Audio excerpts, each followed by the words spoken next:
عرض ادب و احترام خدمت دوستان عزیز.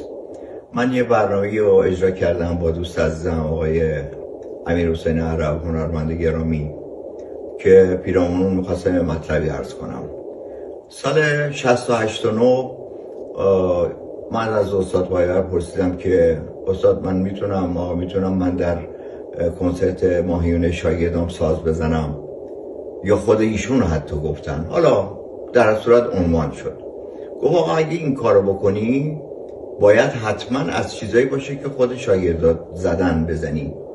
به تشویق میشن، میدونن که میگن خب معلم ما همینو زده که ما بلدیم، سازه بهتر از اون هم میزنیم. چرا که خب این طبیعیه. آدم، من خودم عرض میکنم، مو سفید میشه، فیزیک آدم کم میشه، شاگرد رشد میکنه، جوونه، بهتر اجرا میکنه. اینی که من اینو خواستم عرض کنم که سعی کنیم اجراها، خصوصا ماها معلم‌ها که در فضای مجازی ساز میزنیم، کاری باشه که مثلا کارهای آقای پایور نظرم اینه که ما نیاز نداریم که کار آقای پایور رو تزیین اضافه بکنیم، مزراف اضافه بذاریم که شاگرد بیاد بگه ببین این چی داره میزنه، من چی دارم میزنم. شاید ماها قطعاتی از استاد پایور رو به هر دلیلی نتونستیم اجرا کنیم، فرصت نبوده، ولی اون چیزی که اجرا کردیم همونی که آقای پایور اجرا کردن. این مد نظرم باشه. ببینین ممکنه یه آقای پایور یه نوتی رو اجرا کردن، یه برنامه اجرا کردن، نوتش نبوده، یکی گوشی زده، یکی نزده، من زدم شما نزده، یا برعکس. ولی اینو هم دقت کنیم که اون چیزی که آقای پایور زدن همونیه که ما زدیم.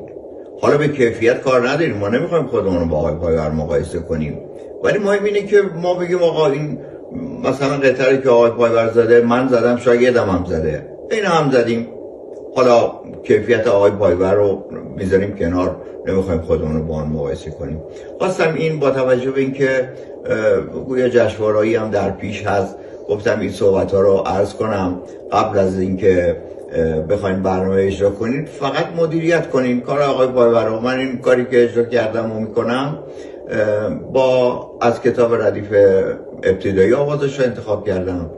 کار ضربیش هم از 30 قطعه است. حالا دوستان میبینن، من به اعتقاد من یه کاری مدیریتی کردم، بعید میدونم کسی بگه خوب مدیریت نکردی. اینی که اینو خیلی دقت کنین که کار آقای پایور جای تغییری نداره، جای تزیین خاصی نداره. اگر میداشت خود آقای پایور انجام میدادن. حالا کار نداریم یه پایه‌ای، یه تکراری کم و زیاد آقای پایور میزنن ما نزدیم، یا ما میزنیم ایشون نزدن. اون خب همون مدیریتایی که من عرض میکنم. خیلی متشکرم صحبت‌های من رو گوش کردین، ممنونم. ان شاءالله که اینها رو هم لحاظ کنین.